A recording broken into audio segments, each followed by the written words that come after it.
All right, everybody, welcome back to the show, baby. Welcome back to the show. Thank you all for tuning in. And like we do, it's live. It's always live. Make sure you like and sub up. It's Wednesday, October 2nd. We're like, 34 days away from the election. We had the vice presidential debates last night. We have Iran shooting, missiles into Israel. Didn't kill nobody. It's like the second time Iran has did that. And I don't know if they killed anybody, but not a lot of damage. You know what I'm saying? You would think there'd be a lot more damage from Iran. But I guess Iran's a paper tiger, too. I guess the propaganda gets to you. You know what I'm saying? And you saw what the mainstream media did. R.I.P. to the mainstream media. We are here to knock them out. Look at this dumb motherfucker. You in the jungle, baby. And we just shot the mainstream media down. You know what I'm saying? They're doing the same stuff. CBS, out here trying to fact check J.D. Vance. He put them in their place. I guess he was talking about the immigration app. And there's even TikTok. There's dedicated TikTok pages to people coming over here and all that. So we watched the debate, and I guess the media sort of got upset. You know what I'm saying? Because our boy J.D. Vance, who was already a senator, he already had a big movie out. They just think people are idiots. And the more they put this stuff out here, not be fair, because people can pick up on being fair and not fair. I mean, some people can't, and, they just want to be force-fed what they want to understand, what they want to do, and how they should live, and what they should say. I get that. There's a lot of uneducated people out there. But at the end of the day, we're all waking up. You listen here, you're not part of them. But, sometimes you got to shake a friend. You all had a friend, right? It's like, you didn't know about that? Or you had a friend that didn't watch movies? She's like, what? You didn't watch movies? You know what I'm saying? There's all types of stuff. But the thing is, we got to keep moving. And that's the name of the game. You want to keep moving. You want to stay a couple steps ahead of them. So sometimes you got to watch and see what they're doing. And you're seeing now with this, they're trying to do a more election interference right now. Can you believe that? They're trying to do election interference? I mean, so there's so much stuff that we can talk about and get into, but I mean, I guess the VP debate, Tim Walz, they asked him about when he went to Taiwan or China, Tiananmen Square. I guess Tiananmen Square was where like a guy protested in front of a tank, and I believe the tank ran that guy over. I don't want to give away the official movie ending, but you can Google unedited Tiananmen Square, 1989. I guess Tim Walz was there in August. That happened in the spring. And he got busted. But this is not his first lie, right? We already know Tim Walz has already had a couple lies, right? He lied about, I guess, his top rank, I get it. You know what I'm saying? I get it. You're like, instead of you just being, number one, you want to be number two. You're like, yeah, I finished number two. You know what I'm saying? So, I mean, I could get some of that, but at the end of the day, you're like, that's kind of shady. So you let that slide. And then you come to find out that he was the governor of Minnesota. Old Timmy T lives in a pond. You know what I'm saying? Timmy T lives in a pond. But he was the governor of Minnesota. And if you remember, Minnesota was attacked under the 2020 BLM movement, where they tried to burn down a church. They tried to burn down a courthouse. They tried to burn down a police station, but old Timmy called in the National Guard. Oh, wait, no. Tim Walz did not call in the National Guard, and all those things burned down. So that's your vice president. Of course, CBS didn't bring none of that up. You know what I'm saying? I'm surprised CBS asked him about his Tiananmen Square. They don't want to bring up the military stuff because too many people respect the military and all that stuff, and there's a lot of people that served in the military families. That branch just stretches out. Somebody knows somebody. You know what I'm saying? So they didn't want to do that one. They wanted to do the China stuff. You know what I'm saying? Because they love China. We love getting all our stuff from China. You know what I'm saying? Your fans, your extension cords, your lights, your clothing, your cars, I mean, everything you own, probably, 38%, 40% of your house is all made in China. You know what I'm saying? Make sure you don't get your food and vegetables from China. That's the best thing I could tell you. Do not get your food and vegetables from China. Grow your own stuff. That's probably the best way to do it. But I guess we're going to get into this whole Timmy Walls thing. I'm just out here rambling on because I really wanted to talk about Trump. You know what I'm saying? Trump, this whole thing where they redacted the unredacted, but it's still redacted.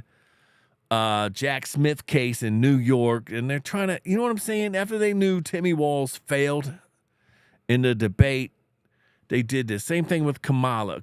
Something happened. Taylor Swift, I'm going to endorse you. You know what I'm saying? Now Tim Walls got J.D. Vance brought everybody back. It's like J.D. Vance is being nice. He's being articulate. He's not getting angry. You know what I'm saying? He is what they wanted. And it felt like Tim Walls the whole time was agreeing. By the end of it, I thought Tim Walls was going to come to our MAGA barbecue on November 5th. You know what I'm saying? Like he's going to vote MAGA on November 5th. I could tell it. So J.D. Vance put on a great way to debate. Like J.D., I think he should have went for a couple kill shots, but he didn't. I guess that was the strategy. You know, smooth and collective. We're just going to say the answer about immigration. Kamala Harris. Didn't want to bring up Joe Biden. Wanted to bring up Kamala Harris. Instead of 3.5 years, he should have said 4 years. It's almost 4 years. Kamala's done nothing. And so it was very interesting. And let's watch a clip of the Walls thing where he straight up fumbled. Tim Walls is a fumbler. How is a coach a fumbler? You know what I'm saying? Bill Belichick didn't fumble the ball. But here, let's pull this up right here. And you can get to see what we're saying around here. If you don't know, we are live. That's my X feed, Twitter. Come follow me at the Rock and Roll Rebel Show. Come follow me. Leave a question. We'll do anything you want to do here because we live.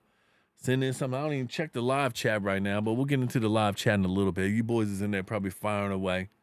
But here's old Timmy Walls just out here talking nonsense, just 100% nonsense, and the debaters I don't know why they brought this up. You know what I'm saying? I don't know why they brought this. I think they had to bring something negative up. You know what I'm saying? Because the mainstream media is at bat. 99% of the thing, it's all Trump sucks. Oh, Kamala's great. You know what I'm saying? They'll show her speeches. They'll prop her up. So automatically as Americans, we're like, well, this doesn't seem quite fair. You know? This doesn't seem quite fair. But they don't get it because they think you're an idiot and they're going to just pump you. But I can't be going on all night. You know what I'm saying? I can't be going on all night. Let's play this. You said you were in Hong Kong during the deadly Tiananmen Square protests in the spring of 1989. But Minnesota Public Radio and other media outlets are reporting that you actually didn't travel to Asia until August of that year. Can you explain that discrepancy? Yeah, well, and to the folks out there who didn't get at the top of this, look, I grew up in small rural Nebraska, town of 400, town that you rode your bike with your buddies till the streetlights come on, and I'm proud of that service. I joined the National Guard at 17, worked on family farms, and then I used the GI Bill to become a teacher, passionate about it, a young teacher. My first year out, I got the opportunity in the summer of '89 to travel to China. 35 years ago, be able to do that. I came back home and then started a program to take young people there. We would take basketball teams, we would take baseball teams, we would take dancers. And we would go back and forth to China. The issue for that was to try and learn.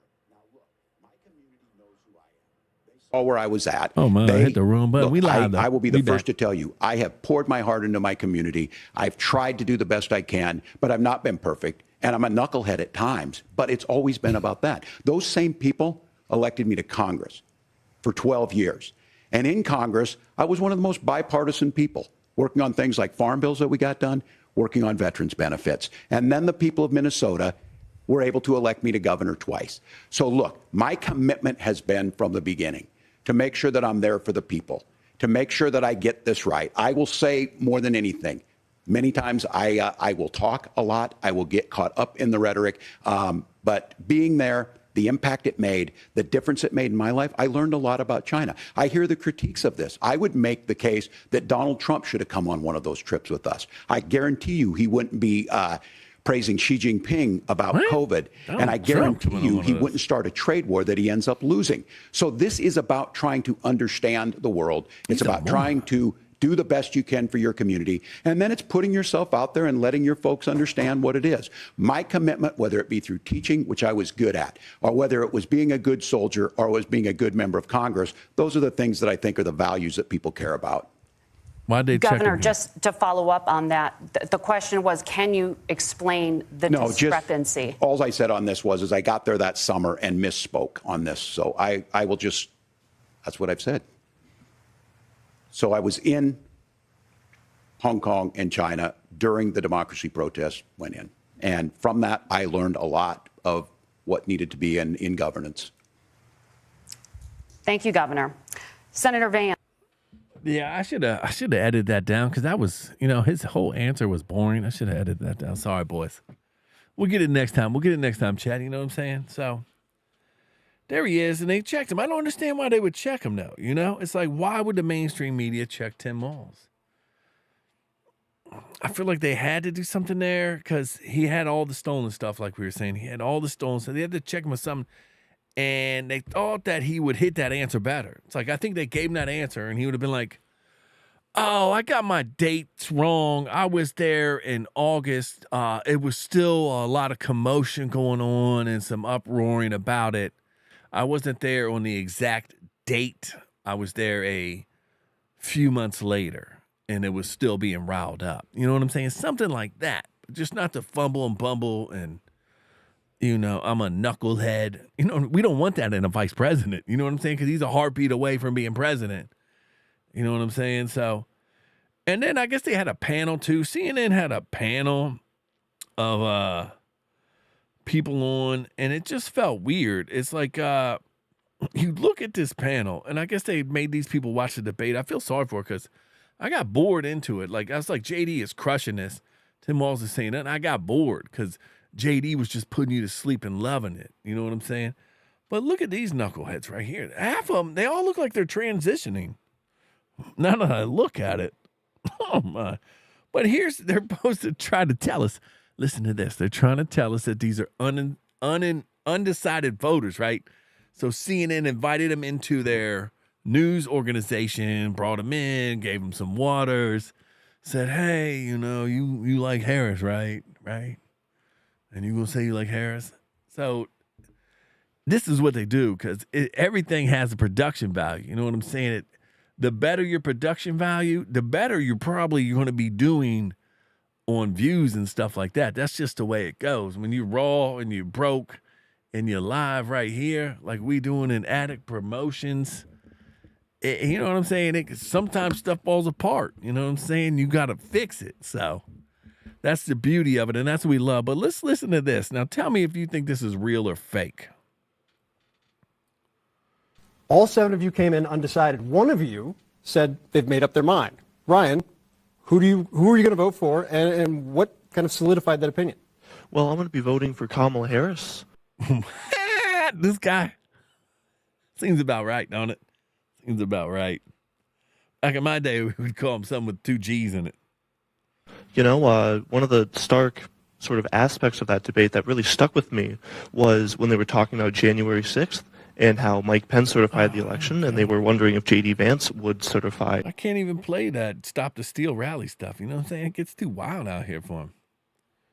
It gets too wild. So, I mean, it's funny how they just want to keep on pushing their narrative. Like, oh, we're gonna fall for it. This time they're gonna fall for it. And like, we got the whole thing with Israel and Iran. I guess I don't understand how Iran can just keep on doing what they're doing and not getting, you know what I'm saying? It's just, such a touchy subject. It's like, it's theater. I feel like it's theater going on or something. Maybe it is, maybe it isn't. I don't know. But this allegedly, we say around here, allegedly, that it could be. Because they told us that, the border was safe. And then it wasn't. Then they said there was peace in the Middle East. There wasn't. I guess the whole thing that happened almost a year ago in Israel is coming up on the anniversary. And Israel's the most secure place in the world. And they didn't know they were coming in on lawnmowers, on kites. They had 3 kites on a lawnmower and they were flying them in. and they had the engine still running. They're being all loud. But Israel, you know what I'm saying? I guess their floppy disks or maybe their hard drives are broken that day. You know what I'm saying? But shit, that's what we do around here. Oh, man, we're supposed to not cuss. Look at this dumb motherfucker. It ruins your monetization ads. But make sure you protect yourselves at all times. You know what I'm saying? Because it looks like it's popping off. Israel and Iran are slinging missiles back and forth. Hopefully we can all stay safe around here in America because we got an election coming up and we got to make sure you get out and vote. I don't care who you vote for. Just go out and vote on November 5th. And I think if you can start a car, get to the voting booth, be registered, show an ID, then you should be able to vote because a lot of people can't even do that, I've noticed these days. A lot of people cannot even do that, but what are you going to do, people? What are you going to do? I guess we're going to get on out of here. We're too excited. Too much going on live. I guess, we want to go longer next time. We'll go longer next time, but make sure you stay safe. God loves you. I love you. His peace. It's Greece. And we out of here, baby. We out of here.